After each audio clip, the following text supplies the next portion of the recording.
حضرت عبداللہ ابن عباس رضی اللہ تعالیٰ عنہ سے مروی ایک روایت ہے، میں ایک دن حضور کے پیچھے بیٹھا ہوا تھا، سواری میں حضور کا ردیف تھا، تو حضور نے فرمایا، اے بیٹے، اے لڑکے، میں تجھے کچھ کلمات سکھاتا ہوں، تو اللہ کے حقوق کا خیال رکھ تو وہ تیری حفاظت فرمائے گا۔ تو اللہ تعالیٰ جل شانہ کے احکام کی حفاظت کر، تو اسے اپنے سامنے پائے گا۔ اذا سألت فاسأل اللہ، جب سوال کرے تو اللہ سے ہی سوال کرے، اللہ سے مانگنے کا مزاج پیدا کر لیں کہ فرمایا تمہارے جوتے کا تسمہ بھی ٹوٹ جائے تو وہ بھی اللہ سے مانگو۔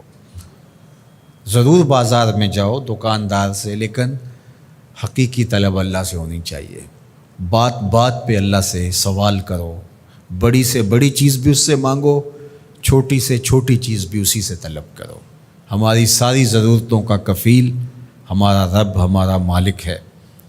تو دوسری نصیحت یہ کی کہ جب تو استعانت طلب کرے، مدد طلب کرے تو اللہ سے ہی استعانت طلب کرے۔ وعلم، اور جان کہ اگر ساری امت، سارے لوگ، پوری قوم جمع ہو کے تمہیں فائدہ پہنچانے کی کوشش میں لگ جائیں تو تمہیں وہی فائدہ پہنچا سکتے ہیں جو تیرے لیے تیرے رب نے لکھا ہے۔ اور فرمایا وَإِنِ اجْتَمَعُوا عَلَىٰ أَن يَضُرُّوكَ بِشَيْءٍ، اور اگر تمہیں نقصان پہنچانے کے درپے ہو جائیں، لَمْ يَضُرُّوكَ إِلَّا بِشَيْءٍ قَدْ كَتَبَهُ اللَّهُ عَلَيْكَ، تو تجھے صرف وہی نقصان پہنچا سکتے ہیں جو اللہ نے تیرے لیے لکھا ہے۔ سارا زمانہ بھی مخالف ہو جائے، تیرا کچھ نہیں بگاڑ سکتا۔ ہاں، تیرے مقدر میں اگر کوئی چیز، کوئی بگاڑ لکھا ہے تو وہ ہوگا، اس کا ذریعہ وہ بن جائیں گے۔ تو اس لیے پھر اسی سے مانگو، اسی سے طلب کرو۔ رفعت الاقلام وجفت الصحف، جو لکھنا تھا اللہ نے لکھ دیا، لکھنے کے بعد قلم اٹھا لیا گیا اور جن صحیفوں پہ لکھا تھا وہ خشک ہو گئے۔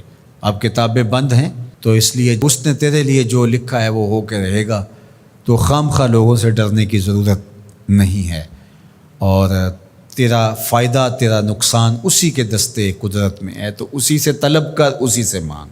اور فرمایا تو اللہ تعالیٰ جل شانہ کو رخاء میں، خوشحالی میں یاد کر، یعرفک فی الشدہ، وہ تجھے مشکل میں پہچانے گا۔ یعنی جو شخص خوشحالی کے دور میں اس کے پاس دولت ہے، صحت ہے، تو اللہ تعالیٰ کو فراموش نہیں کرتا، اللہ اس کی بدحالی کے زمانے میں اس کو فراموش نہیں کرتا۔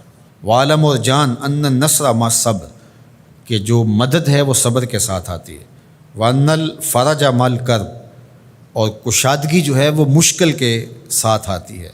وَأَنَّ مَعَ الْعُسْرِ يُسْرًا، اور سہولت جو ہے وہ مشقت برداشت کرنے کے بعد آتی ہے، تنگی کے بعد فراخی آتی ہے۔ پہلو مشکل پھر تمنا، پہلو کنڈا پھر پھول، شاید مگروں پہلو مکھیاں ڈس دیاں ڈنگ والیاں۔ تو یہ سب ہوتا ہے، مشکلات، تکلیفیں، آلام، مصائب، ان سب سے گزر کر کے آسانیاں آتی ہیں۔ خود حضور کی زندگی دیکھ لیجئے، مدنی زندگی مکی زندگی کے گزرنے کے بعد، طائف کے مراحل کو طے کرنے کے بعد آتی۔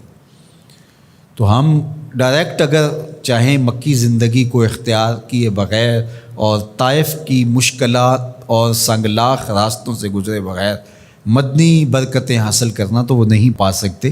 تو یہ اللہ تعالیٰ نے ایک نظام رکھا ہوا ہے۔